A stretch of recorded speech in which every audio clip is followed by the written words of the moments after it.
अस्सलामुअलैकुम। Welcome to easy learning. आज हम बात करेंगे स्ट्रोक यानी फालिज। ब्रेन आपको पता है कि हमारी पूरी बॉडी को कंट्रोल कर रहा होता है। अगर उसमें कोई मसला आ जाएगा तो पूरी बॉडी डिस्टर्ब हो जाएगी। स्ट्रोक भी एक ब्रेन अटैक है। इसमें जो ब्लड फ्लो जो ब्रेन को सप्लाई कर रही है, अगर वो कट ऑफ हो जाए तो ब्रेन सेल्स डैमेज हो जाते हैं, जिससे सिम्टम्स आते हैं like drooping face, loss of balance, confusion, बोलने में मुश्किल आती है, बाजू और टांगों में कमजोरी महसूस होती है। हर साल 15 मिलियन पीपल को वर्ल्ड वाइड होता है स्ट्रोक, जिसमें से 5 मिलियन पीपल मर जाते हैं, 5 मिलियन पीपल सेहतयाब हो जाते हैं और 5 मिलियन पीपल जो है माजूर हो जाते हैं, डिसेबल हो जाते हैं। 65 ईयर्स की एज में इसके चांसेस ज्यादा होते हैं। उसके अलावा यंग एज में भी ये हो सकता है। मर्दों में इसके चांसेस 1.25 टाइम्स ज्यादा होते हैं as compare to the females. अब हम बात करते हैं इसके टाइप्स की। सबसे पहली टाइप है इस्कीमिक स्ट्रोक, जिसे हम ब्लॉकिंग स्ट्रोक भी कहते हैं। ये मोस्ट कॉमन टाइप है। मेजॉरिटी केसेस इस्कीमिक स्ट्रोक के होते हैं, 85% केसेस। इसका कॉज क्या है? ब्लड वेसल जो ब्रेन को सप्लाई कर रही है, अगर वहां पे क्लॉट बन जाए तो ब्लड फ्लो जो ब्रेन को जा रही है वहां पे ऑब्स्ट्रक्शन आ जाएगी, ब्लॉकेज आ जाएगी, रुकावट पैदा हो जाएगी। इसके कॉज से ही इसका नाम है ब्लॉकिंग स्ट्रोक। जो क्लॉट है वो ब्रेन में बनता है। उसके अलावा ये बॉडी के किसी भी पार्ट में ट्रैवल कर सकता है।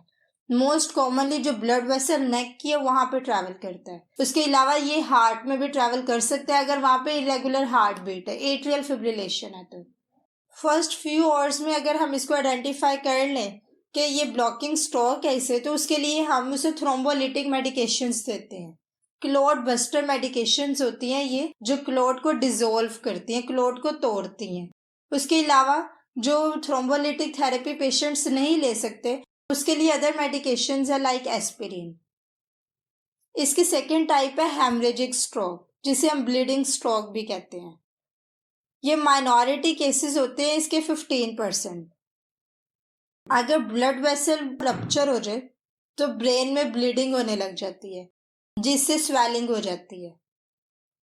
ये एक सीरियस प्रॉब्लम है। इसके कुछ केसेस में हमें सर्जरी की तरफ जाना पड़ता है। इसकी थर्ड टाइप है ट्रांजिएंट इस्कीमिक अटैक, TIA। इसको हम मिनी स्ट्रोक भी कहते हैं। इसमें 24 घंटे के अंदर अंदर स्ट्रोक के जो सारे सिम्टम्स हैं वो मुकम्मल तौर पर डिसअपेयर हो जाते हैं। अगर किसी को TIA, ट्रांजिएंट इस्कीमिक अटैक है, तो उसके लिए हमें फौरन हॉस्पिटल जाना पड़ता है, ताकि लॉन्ग लाइफ के लिए हम इसकी जो एपिसोड्स है उसको प्रिवेंट कर सके। उसके लिए हमें मेडिकेशंस लेनी चाहिए। क्लिनिकल फीचर्स, दिमाग के किस हिस्से में इफेक्ट हुआ है ये उस पर डिपेंड करते हैं। उसके अलावा ड्रूपिंग फेस, बाजुओं और टांगों में कमजोरी, बोलने में मुश्किल, changes to vision, loss of balance, confusion और मेमोरी लॉस। कौन कौन से रिस्क फैक्टर्स हैं जो इसके चांसेस को वर्स कर देते हैं इस कंडीशन को? Hypertension, diabetes mellitus, dyslipidemia, abnormal amount of lipids in blood, atrial fibrillation, irregular heart beat हो, सिगरेट स्मोकिंग, फिजिकल इनएक्टिविटी, जिनका सेडेंट्री लाइफस्टाइल है, जो हाई अल्कोहल लेते हैं, अद्वियात लेते हैं जैसे कोकेन है। स्ट्रोक रिहैब टीम, डॉक्टर्स और नर्सेस के साथ ही अदर जो थेरेपिस्ट हैं वो भी इसके साथ वर्क कर रहे होते हैं, इन पेशेंट्स के साथ डील कर रहे होते हैं कि अगर किसी को स्वेलविंग प्रॉब्लम हो जाए स्ट्रोक पेशेंट को, तो उसके लिए डाइटिशियन हेल्पफुल होते हैं। वो उन्हें एक डाइट सजेस्ट करते हैं, फीडिंग ट्यूब्स अगर जहाँ पे रिक्वायर है, स्पीच प्रॉब्लम है अगर किसी को, उसके लिए स्पीच थेरेपिस्ट, अगर किसी को चलने में मसला है तो उसके लिए physiotherapist, occupational therapist require helpful होते हैं। किसी की एंगर भर गई है तो उसको मैनेज करने के लिए काउंसलर्स। स्ट्रोक एग्जामिनेशन आते हैं इवेल्युएशन, हेड स्कैनिंग करते हैं ये देखने के लिए कि किस टाइप का स्ट्रोक हुआ है। कंप्लीट न्यूरोलॉजिकल फंक्शन टेस्ट करते हैं, सेंसरी और मोटर फंक्शन टेस्ट करते हैं। एक स्केल है सिनसिनाटी स्ट्रोक स्केल। ये 70 to 80% स्ट्रोक के सिम्टम्स को असेस करता है, जिसमें से जो 20 to 30% है वो मिसिंग होते हैं। प्रॉपर असेस नहीं करता 100% स्ट्रोक को, उसके लिए हम इसके साथ अदर टेस्ट भी करवाते हैं। सबसे पहले हमने पेशेंट का मेंटल स्टेटस चेक करना होता है।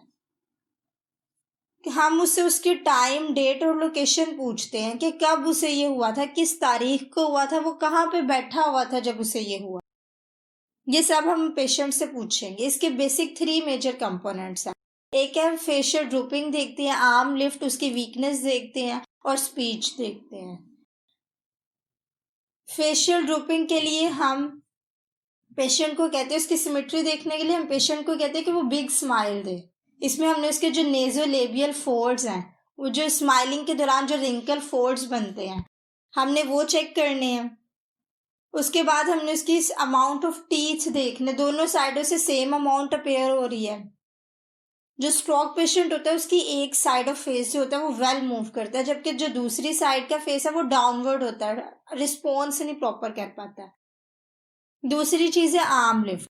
हमने पेशेंट को ये आंखें बंद करवानी है और उसे कहना है अपने दोनों बाजुओं को ऊपर की तरफ उठाए और उसे कहना है इसकी प्रोनेशन करे, इसको उल्टा करे। अगर इस दौरान उसके बाजू नीचे को गिर जाता है तो मीन्स के ये साइन पॉजिटिव है स्ट्रोक के लिए। क्रेनियल नर्व असेसमेंट, आपको पता है 12 पेयर ऑफ क्रेनियल नर्व्स होती है। इसमें जो सेकेंड नर्व ऑप्टिक नर्व है हम इसको असेस कर रहे हैं। बेसिकली जो स्ट्रोक का पेशेंट होता है उसकी जो अफेक्टेड साइड होती है उस तरफ उसका जो आई बोल है वो डेविएट हुई होती है। तो आई मूवमेंट के लिए हम जो थेरेपिस्ट है वो पेशेंट के फ्रंट पे होगा और अपने फिंगर जो है उसको साइड पे मूव करेगा।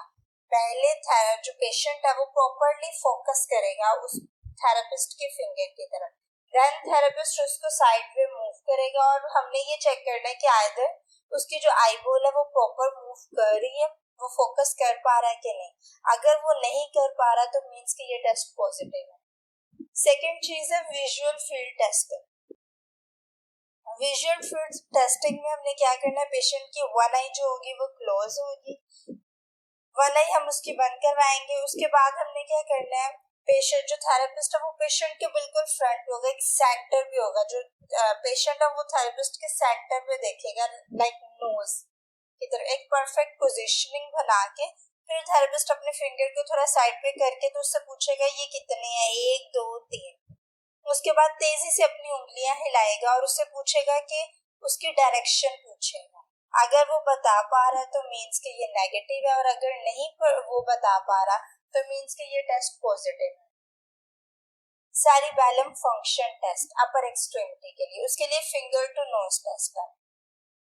इसमें पेशेंट की जो आई है वो क्लोज होगी और जो थेरेपिस्ट है, जो पेशेंट थेरेपिस्ट है वो पेशेंट की किसी भी फिंगर को टच करेगा और पेशेंट को कहेगा कि वो वाली फिंगर अपनी टिप ऑफ नोज पे रखे।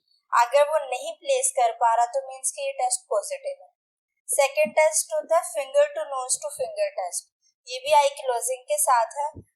इसमें क्या करना है, सेम वही चीज कि उसने थेरेपिस्ट उसके फिंगर को टच करेगा, देन वो अपने फिंगर को नोज के साथ प्लेस करेगा और थेरेपिस्ट के फिंगर के साथ प्लेस करेगा, उसको इसके साथ मिलाएगा। एक ये टेस्ट है।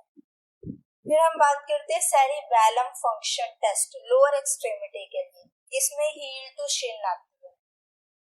हील टू शिन टेस्ट में क्या होगा, इसके अंदर जो पेशेंट है वो एक साइड लाइन जो हाफ लाइन पोजीशन में होगा। इसके अंदर हमने क्या करना है, हमने पेशेंट जो होगा वो अपनी वन लेग को दूसरी लेग की नी पे रखेगा, उसकी जो हील है उसको दूसरी लेग की नी पे रखेगा।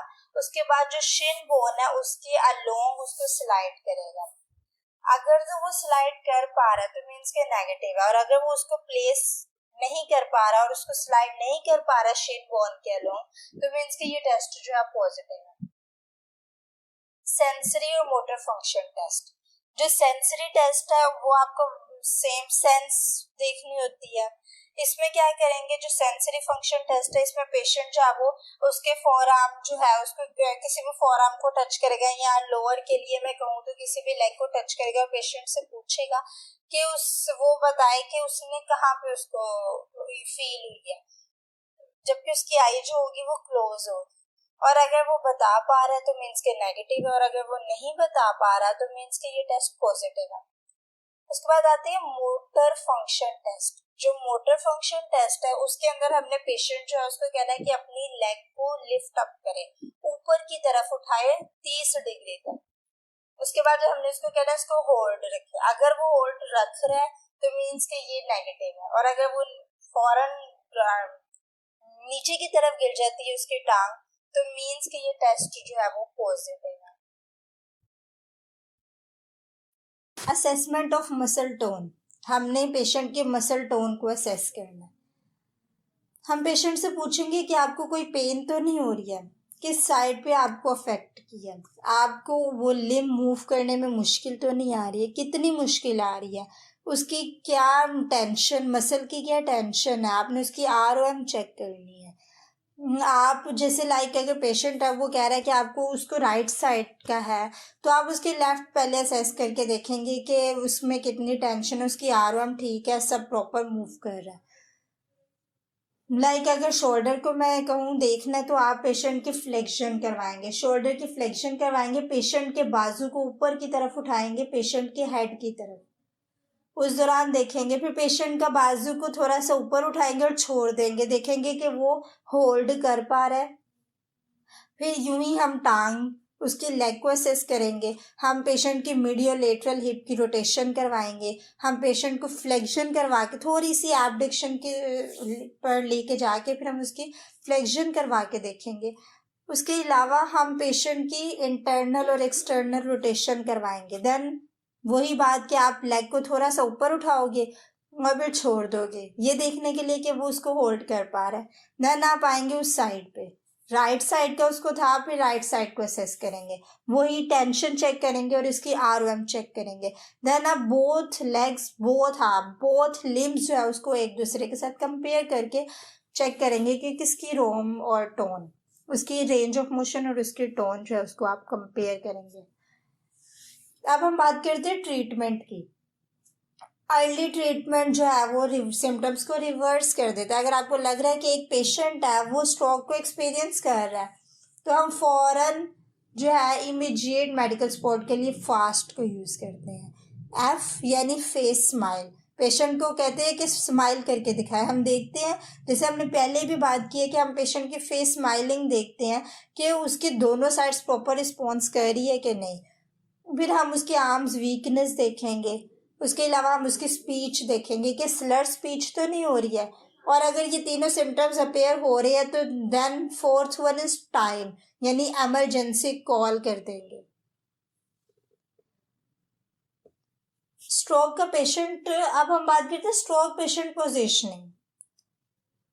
जो स्ट्रोक की पेशेंट पोजीशनिंग है ये बहुत ज़्यादा इम्पोर्टेंट है।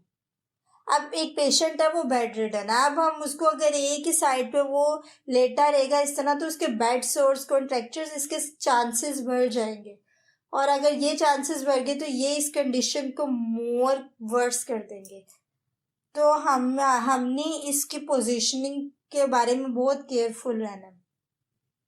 तो उसकी पेशेंट अगर बेड रिडन है तो उसके लिए जो हम पोजीशनिंग करनी है, अगर पेशेंट नॉन इन्वॉल्व्ड साइड पे सो रहा है, जिस साइड का उसे नहीं हुआ वो उस साइड पे अगर सो रहा है, तो उसके दौरान हमने अगर उसकी पेशेंट की पोजीशनिंग करनी है, चेंज करनी है, तो एक तकिया हम उसके सर के नीचे रखेंगे, एक तकिया हम उसकी कमर के पीछे रखेंगे, ताकि पेशेंट अगर उसका बैलेंस उसको प्रॉब्लम है तो ताकि पेशेंट जो है वो फौरन रोल बैक ना कर दे, दोबारा से मुड़ ना जाए, क्योंकि हम उसकी पोजीशनिंग चेंज कर रहे हैं। एक तकिया हम उसके जो इन्वॉल्व्ड आर्म है उसके नीचे रख देंगे, और क्योंकि जो अफेक्टेड आर्म है ना उसको हमने स्ट्रेट रखना है, सीधा रखना है। जो स्ट्रोक पेशेंट होता है उसका मुड़ जाता है बार बार बाजू, तो हमने इस चीज़ का ख्याल रखना है। उसके अलावा जो पाम्स होंगे पेशेंट के वो पिलो के ऊपर होंगे प्रॉन पोजीशन में, और एक तकिया हमने रखना है पेशेंट की लेग्स और नी को थोड़ा सा झुका रहे, उसके लिए हमने एक तकिया जो है पेशेंट की इन्वॉल्व्ड जिस लेग पे हुआ है उस साइड पे हमने उसके नीचे तकिया रख देना। अब अगर पेशेंट इन्वॉल्व साइड पे स्लीप कर रहा है, सो रहा है, पेशेंट को इन्वॉल्व साइड के शोल्डर पे सोना ही नहीं चाहिए।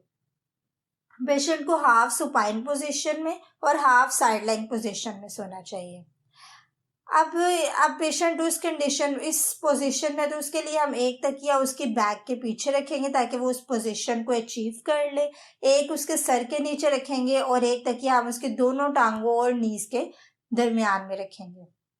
स्लीपिंग ऑन द बैक, अगर एक पेशेंट है वो बैक पे सो रहा है तो उसके लिए हमने एक तकिया उसके सर के नीचे रखना है, एक तकिया उसके बाजू के नीचे जो अफेक्टेड आर्म है उसको सीधा रखने के लिए रखना है, और एक तकिया जो है हम उसके लेग्स के नीचे रखेंगे ताकि पेशेंट जो है जो हील है उसकी जो एरिया उस पर प्रेशर ना पड़े और जो बेड सोर्स है उसको अवॉइड करें। हमारे लिए पोजीशनिंग इसीलिए ज़रूरी है ताकि हम उसकी बेड जो सोर्स है उसको अवॉइड करें। हमें ऐसे पेशेंट का बहुत ख्याल रखना पड़ता है। अब आ जाते हैं केयर गिव्स ट्रेनिंग। हमने पेशेंट को उसकी पोजीशन में दोबारा लेके आना है उसके एडीएल्स की तरफ कि वो खुद भी ये अपनी डेली एक्टिविटी कर सके। अब हमने एक पोजीशन से दूसरी पोजीशन फिर तीसरी पोजीशन हमें यूँ ट्रांसफ़र करना होता है। पेशेंट को हमें उसकी पोजीशनिंग चेंज करनी है, उसकी एक्टिविटी की तरफ उसको लाना है। तो जब हमने सुपाइन से साइड लाइन पोजिशन में पेशेंट को टर्न करना है तो हमने क्या करना है, हमने रेगुलरली बाकायदगी के साथ हमने उसकी साइड्स को चेंज करते रहना ताकि प्रेशर वूंड जो है वो ना बने। पहला काम ये है कि आपने पेशेंट को असेस करना है। काम आपने पेशेंट को जो है वो असेस करना है। आपने पेशेंट को बताना है कि आप क्या करने जा रहे हो, पेशेंट के साथ आप क्या परफॉर्म करवाने लगे हो। पहले आप पेशेंट को गाइड करोगे, उसके बाद हमने क्या करना है, उसके बाद अगर जो बेड के साइडों पे वो जो गार्ड रेल्स होते हैं आपने उसको नीचे जो है वो नीचे करना है। उसके बाद हमने क्या करना है, हमने पेशेंट का जो कंधा है उस पर हल्का सा यूँ प्रेशर और जो उसके कूल्हे है वहाँ पे आपने प्रेशर दे के पेशेंट को मूवमेंट में उसकी हेल्प करनी है।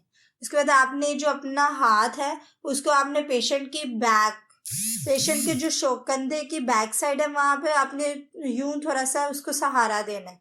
फिर पेशेंट के शोल्डर को ऊपर की तरफ उठाना है और तकिया रख देना है पेशेंट की बैक के नीचे ताकि पेशेंट दोबारा उस पोजीशन में ना आ जाए।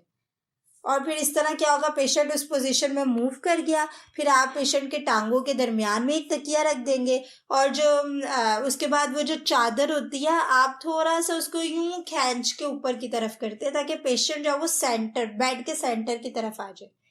फिर हम पिलो को रिमूव कर देंगे और बस ये पेशेंट की पोजिशनिंग है। यूं हम उसको साइड लाइन में टर्न कर देंगे। अब हमने अगर उसको बेड से व्हील चेयर में ट्रांसफ़र करना है, उसको शिफ्ट करना है, तो उसके लिए हम क्या करेंगे, पेशेंट स्लाइटली थोड़ा सा झुकेगा, उसके नीज थोड़े से झुकेंगे। फिर जो केयर गिवर है वो उसको उसकी बैक जो पेशेंट की बैक है वहाँ पे अपना यूं हाथ देके उसको सहारा देगा और पेशेंट को कहेगा कि वो बैठे। उसका जो मुंह है अपना फेस वो केयर गिवर जो आपका है उसकी तरफ अपनी पोजीशनिंग बनाए। फिर उसके बाद पेशेंट को कहना है कि वो जो उसके पाँव होंगे वो हैंग ऑफ कर रहे होंगे बेड से। फिर पेशेंट सक्सेसफुली यूं ही कामयाबी के साथ अपनी पोजीशनिंग सिटिंग पोजीशन में आ जाएगा और फिर पेशेंट स्टैंड अप हो जाएगा। देन हम गेट बेल्ट जो है वो सिक्योर करने के लिए कि पेशेंट जो है वो दोबारा से यूं बैक पे न पोजीशन में दोबारा से वापस ही ना टर्न हो जाए, तो उसके लिए एक गेट बेल्ट होता है वो हम सिक्योर कर लेंगे। फिर केयर गिवर जो है वो थोड़ा सा झुकेगा, अपने घुटनों को पेशेंट के घुटनों के साथ मिलाएगा और फिर जो दोनों मिलके काउंटिंग करेंगे 1 2 3 और इकट्ठे ही दोनों एक साथ खड़े हो जाएंगे। एंड देन फिर वो स्मॉल स्टेप्स लेके अपनी व्हील चेयर की तरफ जाएगा और फिर वो झुकेगा और फिर वो अपनी साइड से अपनी जो चेयर है उसकी साइड से सपोर्ट लेगा और वो बैठ जाएगा। और फिर हम पेशेंट से पूछेंगे कि वो ओके है अपनी इस पोजीशन से, वो कंफर्ट फील कर रहा है। देन हम व्हील चेयर को अनलॉक कर देंगे और पेशेंट ने जहाँ जाना है वो अब चला के तो जाएगा। ये उसकी शिफ्टिंग है बेड से wheel chair. Post stroke upper limb exercises, ये रेंज ऑफ मोशन एक्सरसाइजेस है जो हम अपर लिम्ब के लिए करवाएंगे। जो शोल्डर जॉइंट है उसके लिए हम पेशेंट का जो थेरेपिस्ट है वो पेशेंट का जो अफेक्टेड आर्म है एक हाथ उसके कोनी उसके एल्बो के नीचे रखेगा और एक हाथ उसके रिस्ट के नीचे रखेगा और ये पोजीशनिंग हैंड पोजीशनिंग बना के पेशेंट के बाजू को ऊपर की तरफ उठाएगा पेशेंट के सर की तरफ। जितना वो कर सकता है, जितना वो दूर लेके जा सकता है उस पोजीशन में लाके उसने 20 सेकंड तक होल्ड करना है। फिर इसी तरह पेशेंट के बाजू को बाहर की तरफ निकालना है, पेशेंट की बॉडी से अवे की साइड पे लेके जाना है, जैसे हम एबडक्शन करते हैं। देन उसको होल्ड रखना 20 सेकंड के लिए। उसके बाद एल्बो जॉइंट के लिए एक हाथ जो है उसके एल्बो जॉइंट को सपोर्ट कर रहा होगा और जो थेरेपिस्ट का दूसरा हाथ है वो उसके रिस्ट को होल्ड कर रहा होगा। फिर हमने पेशेंट की फ्लेक्शन और एक्सटेंशन करवानी है एल्बो पे। इसी तरह फोर आर्म पे हम सुपिनेशन और प्रोनेशन करवाएंगे। रिस्ट पे भी हम फ्लेक्शन और एक्सटेंशन करवाएंगे। फिंगर्स पे हम पेशेंट का जो रिस्ट जॉइंट है उसको स्टेबिलाइज रख के उसके फ्लेक्शन और एक्सटेंशन करवाएंगे। देन एबडक्शन और रिडक्शन। ये इस पिक्चर में फिंगर्स की फ्लेक्शन एक्सटेंशन और उसकी एबडक्शन और रिडक्शन शो हो रही है। देन थंब पे फ्लेक्शन और एक्सटेंशन करवाएंगे, उसकी एबडक्शन और रिडक्शन करवाएंगे और थंब ऑपोजिशन करवाएंगे। इसमें हमने पेशेंट का हैंड और फिंगर्स दोनों को सपोर्ट करना है। Then post stroke lower limb exercises आ गई हैं। Range of motion exercises lower limb के लिए हिप जॉइंट पे हमने थाई एक हाथ से पेशेंट जो थेरेपिस्ट है वो जो पेशेंट है उसके थाई को सपोर्ट करेगा और एक हाथ से उसकी लेग को। और फिर फ्लेक्शन करवानी है, एबडक्शन करवानी है, इंटरनल और एक्सटर्नल रोटेशन करवानी है। आपको पता है जब हम इंटरनल और एक्सटर्नल रोटेशन करवाते हैं तो पेशेंट के जो नी और हिप है वो 90 डिग्री का एंगल बना रहे होते हैं, ऊपर को उठाया होता है जैसे फ्लेक्शन कर रहे होते हैं, फ्लेक्स 90 डिग्री का एंगल बना रहे होते हैं। उस कंडीशन में हमने पेशेंट की नी को स्ट्रेट रखना है, एक हाथ से पकड़ के उसको स्ट्रेट रखना है। उसका जो एंकल होगा उसके पास से उसको सपोर्ट करना है। फिर उसको ग्रेजुअली लिफ्ट करना है, लेग को ऊपर की तरफ बेड से दूर की तरफ लेके जाना है। तब तक लेके जाना है जब तक हमें मैक्सिमम 70 डिग्री तक रेसिस्टेंस ना फील हो जाए। फिर उसको हमने 20 सेकंड तक उसको स्ट्रेच दे के होल्ड रखना है। उसके बाद एंकल जॉइंट के लिए हमने पेशेंट की हील के नीचे सपोर्ट करना है और दूसरे हाथ से हमने उसके नी जो है उसके ऊपर हाथ रखना है ताकि नी उसके स्ट्रेट रहे। और फिर हमने पेशेंट के एंकल पंप्स करवाने हैं। ये नी उसकी हील के नीचे जो हमारा हाथ है उसको यूं अपने बाजुओं से यूं सपोर्ट करके एक हाथ अपना उसके नी के ऊपर रख के तो हमने उसकी एंकल पंप्स करवानी है। उस पे उसके जो फुट है उसको पेशेंट की तरफ मूव करवाना है। एंकल पंप्स करवाएंगे। फुट के लिए हमने फुट को स्टेबिलाइज रखना है और टोज की फ्लेक्शन करवानी है और उसकी एक्सटेंशन करवानी है।